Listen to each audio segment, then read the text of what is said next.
তাআলা রহমান। আমি বললাম রব্বুল আলামিন আপনি যে রহমান, কি বলে রহমানের তর্জমা করব? পৃথিবীর কোন শব্দ দিয়ে রহমানের তর্জমা শেষ করা যাবে না। এজন্য করাচি রাদিয়াল্লাহু রাহমাতুল্লাহ আলাইহি বলেন আল্লাহ তাআলার অনেকগুলো নাম আছে যেগুলোর কোনো তর্জমা পৃথিবীর কোনো ভাষায় নাই। তবে হ্যাঁ, রহমান শব্দের একটা তর্জমা আমি তোমাদেরকে বুঝার জন্য বলছি। তিনি বলেন যে বঙ্গোপসাগরের এই পারে যদি কেউ দাঁড়ায়, কক্সবাজার গিয়ে যদি কেউ দাঁড়ায়, কুয়াকাটা গিয়ে যদি কেউ দাঁড়ায়, তার দৃষ্টি একদম এক সময় হতাশ হয়ে ফিরে আসে। সে যেন বলে এই সাগরের বুঝি কুল কিনারা নাই। এবার বিজ্ঞান কি বলে? সাগরের কুল কিনারা আছে তবে জানা নাই, বঙ্গোপসাগরের কুল আছে তবে জানা নাই, ভারত মহাসাগরের কুল আছে তবে জানা নাই।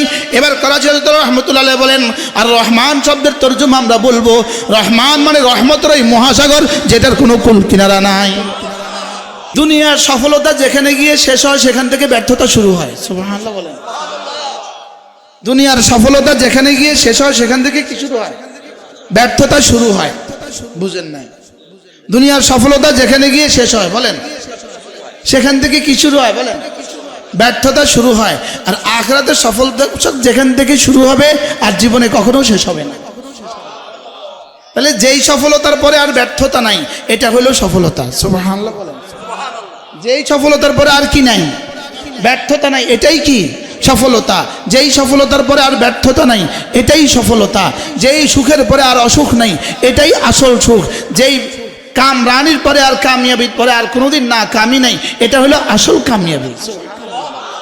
এজন্য ফামান যুহযিহা আনিন নার ওয়া উদখিলাল জান্নাহ ফাকাদ ফাজ, যেদিন তোমাকে জাহান্নাম থেকে বাঁচিয়ে জান্নাতে দিয়ে দেওয়া হবে ফাকাদ ফাজ, সেদিন তুমি বুঝবা তুমি কামিয়াব হয়েই গেছো। এজন্য হাকিমুল উম্মত মুজাদ্দিদ মিল্লাত আশরাফায়ে নাওয়াল্লাহ মারকাতা তিনি বলতেন একবার যদি সুবহানাল্লাহ শব্দের নেকি আসমান দিয়ে জমিনে নাজিল করে দিত, একবার সুবহানাল্লাহর পুরস্কার যদি আসমান দিয়ে জমিনে পাঠিয়ে দিত, সাত আসমান ভেঙে জমিনের সাথে মিশে যেত। তাইলে বলুন তো দেখি সুবহানাল্লাহর নেকি তো দুনিয়া ধরবে না। সুবহানাল্লাহ বিশ্বাস হয়েছে? বিশ্বাস হয়েছে? হ্যাঁ বলে হুজুর এটা দেখছি না কেন? তো দেখলে তো আর ঈমান হইতো না, না দেখার কারণে বিশ্বাসের নাম ঈমান। সুবহানাল্লাহ বলেন।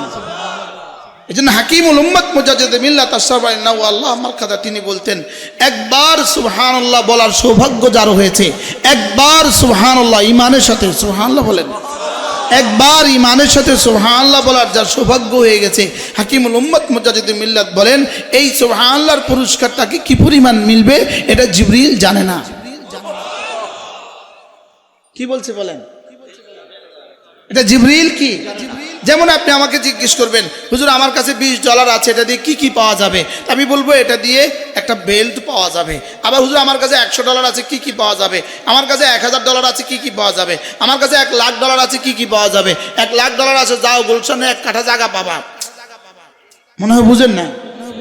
এখন প্রশ্ন হলো হুজুর সুবহানাল্লাহ শব্দের জন্য রব্বে করিম যে পরিমাণ নেকি বরাদ্দ দিয়েছেন এই পরিমাণ নেকি দিয়ে আমি কি কি পাবো? এর উত্তর জিবরিল তুমি একটু বলো তো দেখি এই পরিমাণ নেকি দিয়ে আমি কি কি পাবো? জিবরিল বলেন ফালা তা'লামু নাফসুম মা উখফিয়া লাহুম, রব বলেন না এটা আমি ছাড়া কেউ জানে না। এবার বলুন তো দেখি রব আমাকে কেন বানিয়েছেন? জোরে বলেন কেন বানিয়েছেন? ইবাদতের জন্য। এজন্য শুধু মানুষকে আল্লাহ তাআলা ইবাদতের যোগ্যতা দিয়ে সৃষ্টি করেছেন, গরু আর ছাগলকে আল্লাহ তাআলা ইবাদতের যোগ্যতা দিয়ে সৃষ্টি করেন নাই। ছাগল আর গরুকে আল্লাহ ইবাদতের যোগ্যতাই দেন নাই।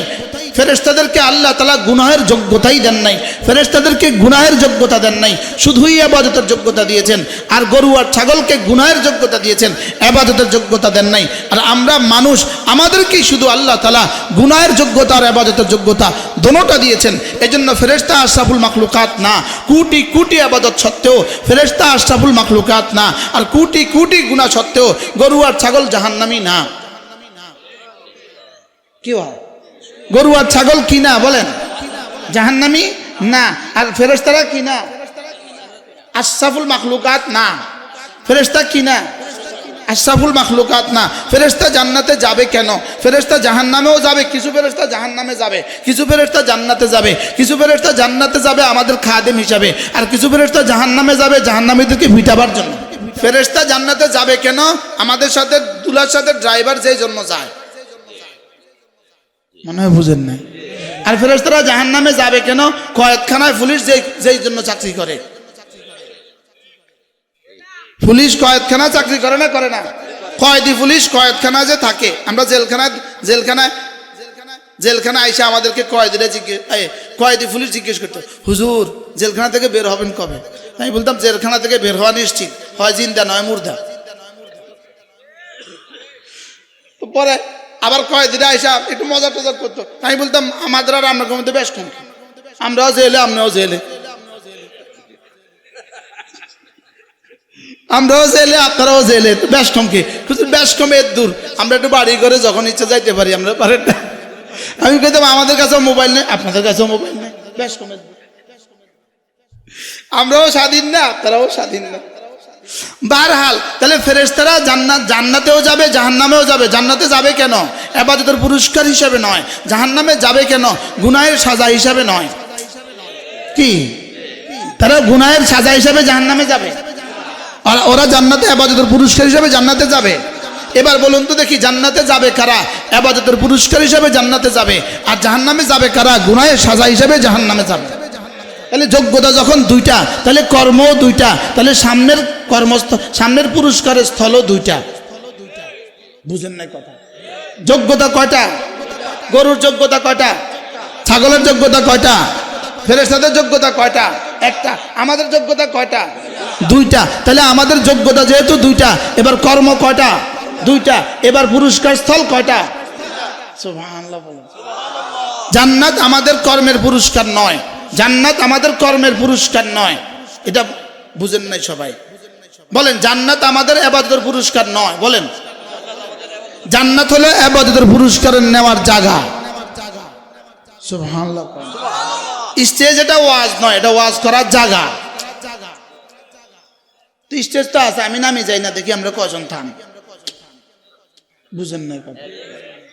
আমি এখন নামি গেলে স্টেজ তো আছে, আপনি বসে থাকবেন এখানে কেন? স্টেজ না আছে? তাহলে বোঝা গেছে জান্নাত আমাদের ইবাদতের পুরস্কার নয়, জান্নাত হলো ইবাদতের পুরস্কারের নেওয়ার জায়গা। সুবহানাল্লাহ বলেন। আচ্ছা, নোবেল প্রাইজ বিতরণের জন্য যে অনুষ্ঠানটা করে, এই অনুষ্ঠানটা ঢাকা করে না, ভোলা করে, গুলশানে করে, এটা করে, এটা কি গুলিস্তানে করে, এটা সাভারে করে, ঢাকা করবে, এটা ইন্ডিয়া করে না, এটা কোথায় করে? নিউ ইয়র্কে করে, সুইজারল্যান্ডে করে। এত দামি পুরস্কার নেওয়ার জন্য একটা জায়গা লাগে। সুবহানাল্লাহ। জায়গাটাও দামি লাগে। বাংলাদেশে বিশ্বকাপ খেলা হয়, এ পর্যন্ত কখনো হয়েছে? কিনলিগা না, এটা এই খেলা জায়গা নাও, হ্যাঁ এই খেলার কি না বলেন? উপযুক্ত না। তাহলে দুনিয়া হলো ইবাদতের উপযুক্ত জায়গা, জান্নাত হলো পুরস্কার নেওয়ার জায়গা। সুবহানাল্লাহ বলেন। দুনিয়া কি বলেন? এই জন্য যেই সময়টা ইবাদতের জন্য আপনি দিয়েছেন, এই সময়টা আল্লাহর কসম, আপনার বুঝে আসুক আর না আসুক, এই সময়টা জান্নাতের চেয়েও দামি। এই সময়টা কি? সুবহানাল্লাহ। এই জন্য ফরজ নামাজের ভিতরকার 1 সেকেন্ড টাইম, ফরজ নামাজের ভিতরকার 1 সেকেন্ড টাইম, সেজদার 1 সেকেন্ড টাইম, 1 সেকেন্ড, আমার এক সেজদা, আমাদের এক সেজদার 1 সেকেন্ড টাইমের দাম কোটি কোটি কোটি জান্নাতের চেয়ে বেশি। বিশ্বাস হয় না? বিশ্বাস হয় না? বুঝতেছেন কিছু? ফরজ রোজার 12 ঘন্টা, ফরজ রোজার 12 ঘন্টার 1 সেকেন্ডের দাম কোটি কোটি জান্নাতের চেয়ে বেশি। আশ্চর্য হলেন? আশ্চর্য হয়ে গেছেন? কি? আচ্ছা, আমার জীবনটা হলো 70 বছর, 15 বছর গেছে নাবালেগ অবস্থায়, আর বাকি 55 বছর। 55 বছরের প্রতিটা সেকেন্ড, একদিন সমান সমান 24 ঘন্টা, 24 ঘন্টা ইন্টু পুরন 60 সমান সমান 1440 মিনিট, 1440 পুরন 60 সমান সমান 86,400 সেকেন্ড, 86,400 সেকেন্ড একদিন। এটা পুরন 30 এক মাসের সেকেন্ড, পুরন 12 ইকুয়াল টু 1 বছরের সেকেন্ড, পুরন 55 ইকুয়াল টু 55 বছরের সেকেন্ড। এবার বলুন তো ৫-৫০ বছরের সেকেন্ড এটা কি সীমিত না অসীম? অসীম বলে ৫-৫০ বছরের সেকেন্ড সীমিত না অসীম? হিসাব কম। ৫-৫০ বছরের সেকেন্ড সীমিত না অসীম? আচ্ছা, এবার হাসরের ময়দান কায়েম হয়ে গেল, রব্বে কারীম ঘোষণা করলেন আমার এই বন্ধুর 1 সেকেন্ড সমান সমান 1 সেকেন্ড। ওয়াকান আল্লাহু সারিআল হিসাব, আল্লাহ তাআলা তো দ্রুত হিসাব করে ফেলবেন। আমি তো আপনার জীবনের সেকেন্ড বের করতে পারবো 1 সেকেন্ডে। আর পারছি না, আপনি আপনার কম্পিউটারে বাইর করেন, 1 সেকেন্ডে বাইর করেন। ওয়াকান আল্লাহু সারিআল হিসাব, তা আল্লাহ তাআলা কি পরিমাণ দ্রুত বের করবেন। এরা আছে না হয় কইতাম এই মুহূর্তে 1000 টাকা করে দিলে প্রত্যেকের জীবনের নিঃশ্বাসের হিসাব আমি বের করে দেব। আমি আপনার জীবনের নিঃশ্বাসের হিসাব বের করে দেব, নিঃশ্বাসের হিসাব আমি পারবো, আপনি তো রব তো আর আগে পারবো। একজনে 1000 টাকা দেন, যদি 1000 টাকা দিলাম আমার জীবনের নিঃশ্বাসের হিসাবটা বের করে দেন। একজনও মাথা না, যেহেতু এত বড় অফারটা দিলাম, হ্যাঁ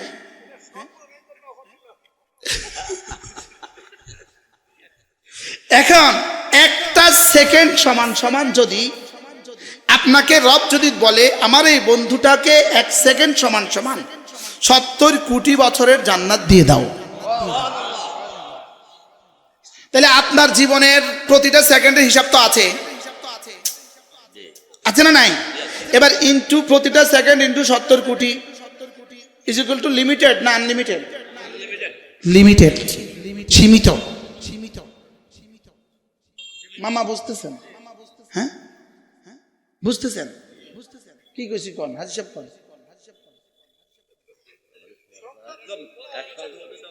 1 সেকেন্ড সমান সমান 70 কোটি বছরের জান্নাত। 1 সেকেন্ড সমান সমান 70 কোটি বছরের জান্নাত। এবার কি আমার জীবনের পুরস্কার কি সীমিত হবে না অসীম? সীমিত। এরপরেও কি জান্নাতের টাইম বাকি আছে না নাই? সীমিত। যেটা হিসাবে আসে এটাই তো সীমিত। সুবহানাল্লাহ। এবার বলুন তো দেখি জান্নাত কি সীমিত না অসীম? এবার বলেন আপনি কি 1 সেকেন্ডে 70 কোটি বছর দিলে খুশি হয়ে যাবেন?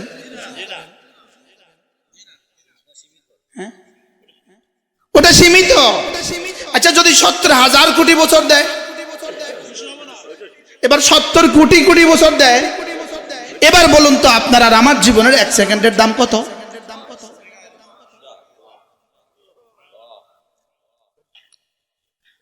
সেই জীবনকে মোবাইল দিয়ে, সেই জীবনকে পান দিয়ে, সেই জীবনকে টান দিয়ে, সেই জীবনকে গান দিয়ে, সেই জীবনে নির্বাচন দিয়ে এভাবে ধ্বংস করে দিব? মনে হয় বুঝেন না। কিতে বুঝছেন? কি বুঝছেন? এই জীবনটার দাম কত? এবার আমি যে বলছি জান্নাতের চেয়ে বেশি, বুঝে আসছেনি কথা বলে? হযরত হাসান বসরি রহমতুল্লাহ আলাইহি তিনি বলেন যদি আল্লাহ তাআলা আমাকে ইখতিয়ার দেন, হাসান এই কাজটা করলে তোমাকে জান্নাতুল ফেরদাউস দিব, এই কাজটা করলে তোমাকে 2 রাকাত নামাজের তৌফিক দিব, তুমি কোনটা নিবা?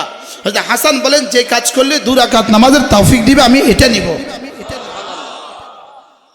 জান্নাতের উপরে 2 রাকাত নামাজকে তরজিহ দিচ্ছেন, সুবহানাল্লাহ বলেন।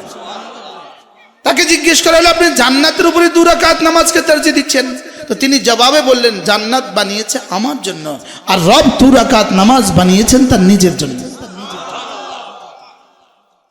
সুবহানাল্লাহ। আমার জুতা 3,500 টাকা, আব্বার জুতা 100 টাকা, আপনি কোনটা বুকের নিচে নেন? আব্বারটা না নিজেরটা? তো কম দামাটা ধরলেন কা? এটা আব্বারটা। সুবহানাল্লাহ বলেন। এবার বলেন নামাজ কার? আল্লাহর। এবার বলেন জান্নাত কার? তো কোনটার দাম বেশি? সুবহানাল্লাহ বলেন। একটু আগে আমাদের হযরত মাওলানা ইদ্রিস সাহেব হুজুর বড় সুন্দর বলেছেন। তিনি বলেছেন যে কোরআন মাখলুক না, কোরআন গায়রু মাখলুক। যা দেখি সব মাখলুক, 7 আসমান মাখলুক, 7 জমিন মাখলুক, মাখলুক মানে ক্রিয়েটেড বাই দ্য আল্লাহ, আল্লাহ কর্তৃক সৃষ্ট। সারা পৃথিবী মাখলুক, আরশে আজিম মাখলুক, লৌহে কলম মাখলুক, লেকিন কোরআন গায়রু মাখলুক। সুবহানাল্লাহ বলেন। কোরআন কি? তাইলে বোঝা গেছে কোরআনের এক হারফ জান্নাতুল ফেরদাউসের চেয়ে দাম বেশি। কেন? কেন? কোরআন যে কি গায়রে মাখলুক, এটা মাখলুক না, এটা আল্লাহ বানানো না। কোরআন আল্লাহ বানান নাই, জান্নাত আল্লাহ বানিয়েছেন। সুবহানাল্লাহ বলেন। কোরআন আল্লাহ তাআলা বানান নাই, কোরআন আল্লাহ তাআলার ইরাদা দিয়ে হয় নাই, কোরআন আল্লাহ তাআলার কুন দিয়ে হয় নাই, কোরআন আল্লাহ তাআলার আমর দিয়ে হয় নাই, কোরআন আল্লাহর সিনা থেকে বের হয়েছে। কি বুঝলেন? কোরআন কার সিনা থেকে বের হয়েছে? আল্লাহ তাআলার সিনা থেকে কোরআন বের হয়েছে। এজন্য হযরত ইমাম আহমদ ইবনে হাম্বল রাহিমাহুল্লাহ, তাকে শুধু এই মাসআলার বুনিয়াদে তাকে গ্রেফতার করা হয়েছে। হযরত ইমাম আহমদ ইবনে হাম্বল রাহিমাহুল্লাহকে গ্রেফতার করা হলো। প্রতিদিন 80 করে কোড়া, তার পিঠে 80 করে কোড়া লাগাবার সিদ্ধান্ত দিল।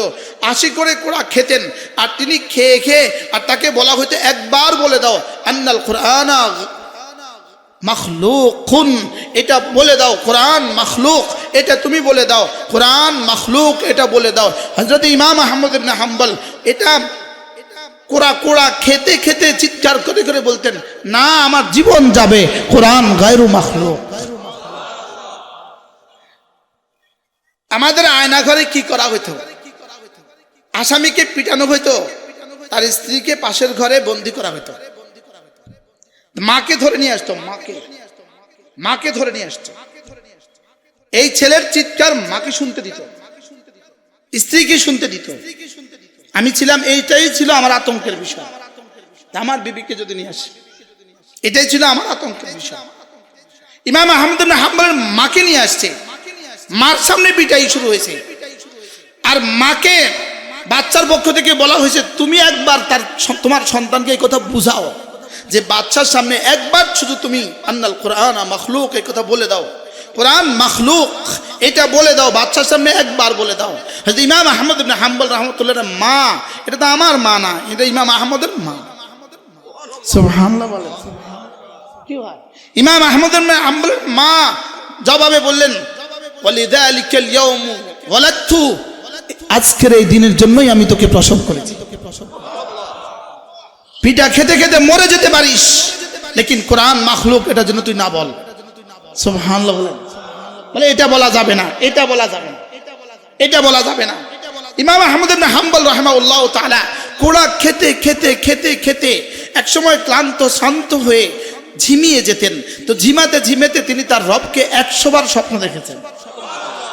তো স্বপ্নের মধ্যে ইমাম আহমদ ইবনে হাম্বল আল্লাহ তাআলাকে জিজ্ঞেস করতেন, আল্লাহ কোন বস্তু দিয়ে একজন মানুষ আপনার সবচেয়ে কাছে পৌঁছতে পারে?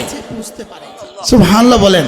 কোন বিষয় দিয়ে একজন মানুষ আপনার সবচেয়ে কাছে হবে? তা আল্লাহ তাআলা জবাবে বলতেন, বিতিলাওয়াতিল কুরআন, আহমদ কোরআনে কারীমের তেলাওয়াত দিয়ে। কি দিয়ে? কোরআনে কারীমের তেলাওয়াত দিয়ে। তিনি স্বপ্নের মধ্যে জিজ্ঞেস করতেন, আবে ফাহমিন ও বিগাইরি ফাহমিন, বুঝে পড়লেও দিবেন না না বুঝে পড়লেও দিবেন? তা আল্লাহ তাআলা বলতেন, বুঝে পড়লেও দিব, না বুঝে পড়লেও দিব। কি হয়? তাইলে বোঝা গেছে কোরআন জান্নাতুল ফিরদাউসের চেয়েও দামি। সুবহানাল্লাহ বলেন। একথা ক্লিয়ার হন, বলেন কোরআন জান্নাতের চেয়ে দামি। বলে হুজুর এই কথাটা আপনি কেন বলছেন বারবার বারবার কেন বলছেন? যে যদি তোমার দিলে আমার দিলে যদি এই কথার দাম বসে, তাহলে কোরআন ওয়ালার দাম বসবে। আমার দিলে এই কথার দাম বসলে আমার ছেলেকে আমি কোরআন পড়াবো। আজকে আমি আমার ছেলে মেয়েকে কোরআন পড়াচ্ছি না কেন? বলেন দাম বুঝি নাই। বলেন কি? আবার বলেন কি বুঝি নাই? বলেন আজকে কি শুনলেন? বলেন কোরআন জান্নাতের চেয়ে দামি। বলেন আবার বলেন কোরআন কি জান্নাতের চেয়ে দামি। তাহলে আমি আমার ছেলেকে পড়াচ্ছি না কেন? যেমন ধরেন 3 বছরের একটা ছেলের সামনে আপনি 1000 টাকার নোটের একটা বান্ডিল দিলেন, 1 লাখ টাকার একটা বান্ডিল দিলেন, এবার তার সামনে 2 টাকার একটা চকলেট দিলেন। আপনি বলুন তো এই বাচ্চাটা 1000 টাকার বান্ডিলটা নিবে না চকলেটটা নিবে? এই বাচ্চাটা চকলেট নেয় যেই প্রয়োজনে, আমাদের সমাজের মানুষগুলো বাচ্চাকে কোরআন শরীফ না পড়াইয়া ইংরেজি শিখায় সেই প্রয়োজনে। মনে হয় শক্ত হয়ে গেছে বিষয়টা। হ্যাঁ, সবাই বলেন। তাহলে এই বাচ্চাটাকে কোরআন শরীফ পড়ালো না কেন? সে ওই বাচ্চাটাও এক বান্ডিল টাকার পরিবর্তে একটা চকলেট নিল কেন? বলেন না, না বুঝার কারণে। কোন কারণে বলেন? না বুঝার কারণে। এরকম অবুঝ মানুষ এদেশে আছে না নাই? হ্যাঁ, ওরাই আবার নিজেদেরকে বুদ্ধিমান মনে করে। ওরা নিজেদেরকে এক একজন প্রত্যেকে আবার বুদ্ধিমান মনে করে, অনেক বুদ্ধিমান মনে করে। বাস্তব না বাস্তব?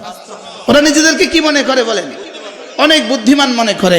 এজন্য বুদ্ধিমান সে কাদ আফলাহা মান তাযাক্কা ওয়া যাকারা ইসমা রাব্বিহি ফাসাল্লা।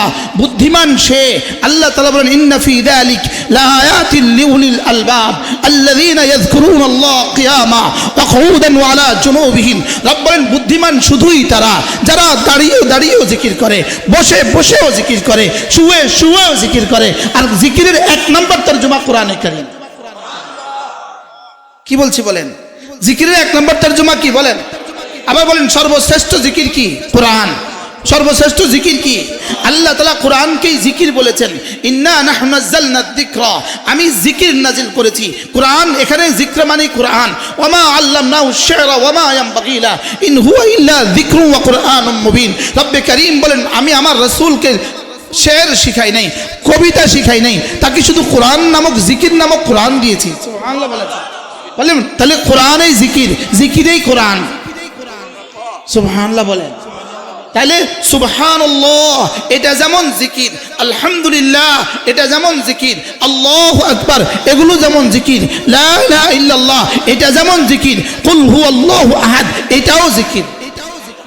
সুবহানাল্লাহ বলেন।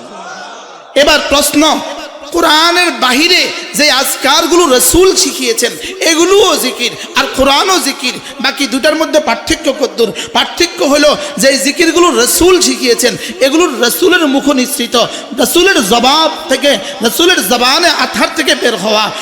এগুলো হলো জবানে আথার, রাসূলের জবান থেকে বের হওয়া। আর কোরআন নামক যে জিকির এটা আল্লাহ তাআলার সিনা থেকে বের হওয়া। এবার দুটোর মধ্যে পার্থক্য আছে না নাই বলেন? এজন্য একবার সূরা ইখলাস পড়া। কেউ না বুঝলে আমার এই বক্তব্যগুলো হাওলা দিবেন না এবং নিজে বুঝাবার চেষ্টা করবেন না। আপনি বুঝাইতে পারবেন না। আপনি আপনার মসজিদে বুঝাইলে মুসল্লিরা আপনার সাথে ঝগড়া লাগাই দেবে। মনে হয় বুঝেন না? আপনি এটা যদি বুঝাইতে যান আপনার মুসল্লি আপনার চাকরিও যাইতে পারে। বুঝেননি কথা? কিন্তু আপনি এটা ক্লিয়ারলি বুঝাইতে পারবেন না।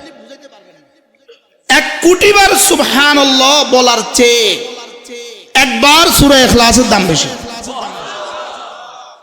রব বলবেন তুই 1 কোটি বার কইছস না, 100 কোটি বারের চেয়ে দাম বেশি। আমি বলছি আমার যোগ্যতা মতে, রব বলবেন রবের যোগ্যতা। সুবহানাল্লাহ বলেন। কেন? তাসবিহাত গুলো কার মুখ নিঃসৃত? এবার সূরা ইখলাস কার জবান নিঃসৃত? এবার কোনটার দাম বেশি? সুবহানাল্লাহ বলেন। এবার কোন মুসলমানের যদি সূরা ইখলাসটা অশুদ্ধ থাকে এবার বলেন এই মুসলমানটার দাম কত? ওই ঘাস ঘাস ঘাস, আগাছা আগাছা আগাছা, বুঝে না কথা? এবার আগাছা কয় মনের কত দাম? এই জাতীয় মুসলমানের কত দাম যাদের সূরা ফাতিহা শুদ্ধ নাই? বুঝছেন নি কথা? কিছু বুঝছেন? কথা কি কিছু বুঝছেন? কিতা বুঝলেন? কই? হ্যাঁ, এরকম অশুদ্ধ মুসলমান এদেশে আছে না নাই? যেমন আমাদের কাছে একটা বর্ণ আছে হা, কি আছে? আবার বলেন হা হা, সবাই একটু ফাঁক করে বলেন, ফাঁক করে হা। যদি জীবনও হবে না। হা সর্বোচ্চ ফাঁক করলে এটা শুদ্ধ উচ্চারণ বের হবে। কি বলছি গ্রন্থ বলেন? আমি আমার ছেলেকে শিখিয়েছি কিভাবে জান? স্কেল দিয়ে দিছি, স্কেল। এখানে স্কেল দিছি, স্কেল। এবার বল। ও এখন কেরাত পড়ে মিশর। হা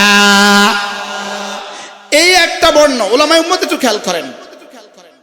আমাদের বাইতুল মুকাররমের খতিব হযরত মাওলানা আব্দুল মালিক হাফিজাহুল্লাহ তিনি বলেন, একজন মুসলিম যদি শুধু একটা বর্ণ যদি অশুদ্ধ হয়, শুধু হা বর্ণটা যদি অশুদ্ধ হয়, তার বিসমিল্লাহ অশুদ্ধ, তার সানা অশুদ্ধ, তার সূরা ফাতিহা অশুদ্ধ, এবার তার রুকুর তাসবিহ অশুদ্ধ, রুকু থেকে উঠার তাসবিহ অশুদ্ধ, এবার সেজদার তাসবিহ অশুদ্ধ, এবার তাশাহুদ অশুদ্ধ, এবার দুরূদ শরীফ অশুদ্ধ, এবার দোয়ায়ে মাসুরা অশুদ্ধ। আপনি বলুন তো একটা অঙ্কের মধ্যে কয়টা পয়েন্ট কাটা গেলে 10-এ 9 পায়? 10-এ 9 পায় না 10-এ 0 পায়? অঙ্কে 10-এ 9 পায় কখন? 10-এ 9 পাওয়ার কোনো সিস্টেম আসেনি অঙ্কে। আপনার হাও কর না নাও কর না, 10-এ 9 পাওয়ার কোনো সিস্টেম আসেনি। 10-এ 10 অথবা 0 কোন শিক্ষকরা বলেন না কেন? হ্যাঁ মানা শিক্ষক তো 10-এ 10 না 10-এ 0 না 10-এ 8 অঙ্কে অঙ্কে ঠিক হইলে 10-এ 10। এবার ব্যাটিক হইলে, এবার বলুন তো দেখি আপনার যে হা বর্ণটা শুদ্ধ নাই, আপনার সূরা ফাতিহা কতটা লাল কালি দিয়ে কতটা দাগ দিছে, কতটা ক্রস মারছে, এবার সামনে নম্বর কত বসাবে? আপনার আকলকে আপনি জিজ্ঞেস করেন, এই একটা বর্ণ শিখতে আপনার জীবনে কয়দিন লাগতো? কয়টা পান খাওয়ার টাইম লাগতো? একটা পান খাওয়ার টাইম লাগতো না। বাস্তব না বাস্তব? এবার বলুন তো দেখি আমি কেন শিখলাম না?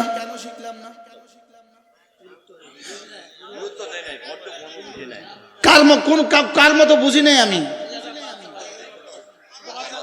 ওই বাচ্চা, আচ্ছা একটা 3 বছরের বাচ্চাকে যদি বিশ্ব সুন্দরীর কামড়া ঢুকিয়ে দেওয়া হয়,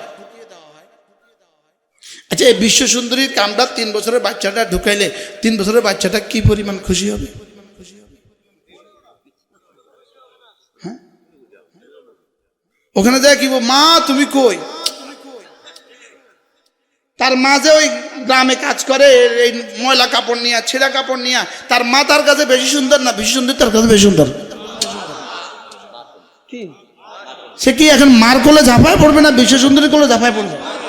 বিশ্ব সুন্দরী তাকে যদি জড়া ধরার চেষ্টা করে তাকে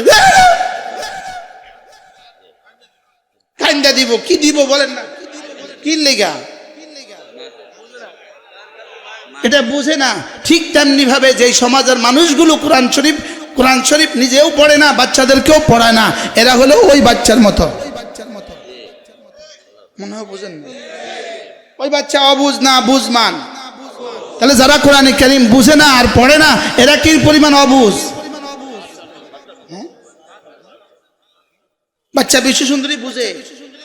হ্যাঁ বাচ্চার গলায় স্বর্ণের চেইন আছে, আরেকজনে একটা চকলেট দিয়ে স্বর্ণের চেইন লইয়া যেতেছে, ধরো এটা নিবে না এটা নিবে, না আমার চকলেট দাও। চকলেটের পরিবর্তে স্বর্ণের চেইন পরিবর্তে সব চকলেট নিল কেন? অবুঝছে। তাহলে বাচ্চাকে কোরআন শরীফ পড়ায় না কারা? বলেন না কারা? অবুঝছে। এবার নামাজ পড়ে না কারা? এরকম অবুঝ মানুষ এদেশে আসেনি। মনে হয় আমি বুঝাইতে পারি না। আমি কি বুঝাইতে পারছি আপনাকে? বললো হুজুর এই আমাদেরকে এরকম অবুঝ কখনো লেগে নিয়ে আমি এত দূরত্ব হায়ার করি আনছি আপনার কি? হ্যাঁ ইনি পড়লো আলহামদুলিল্লাহি রাব্বিল আলামিন, ইনি পড়লো আলহামদুলিল্লাহি রাব্বিল আলামিন।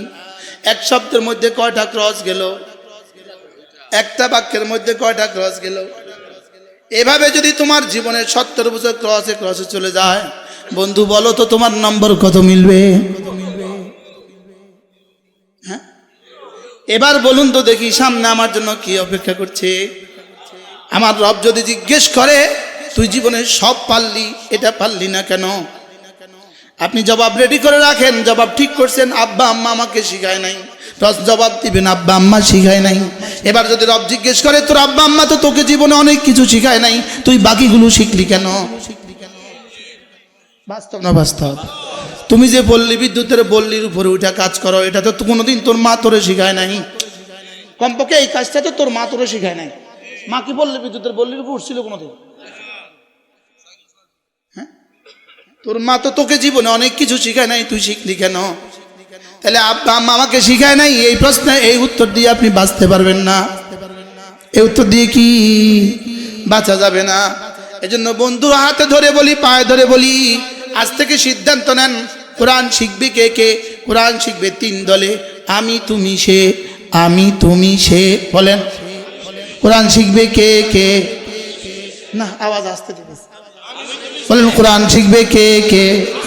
আমি তুমি সে, আমি তুমি সে। বলেন না, বুকে হাত দেন। আমি, এবার আমার দিকে দেখান তুমি, এবার তার দিকে দেখান সে। তাহলে কোরআন পড়বে কে কে? আমি তুমি সে। কোরআন পড়বে কে কে? আমি তুমি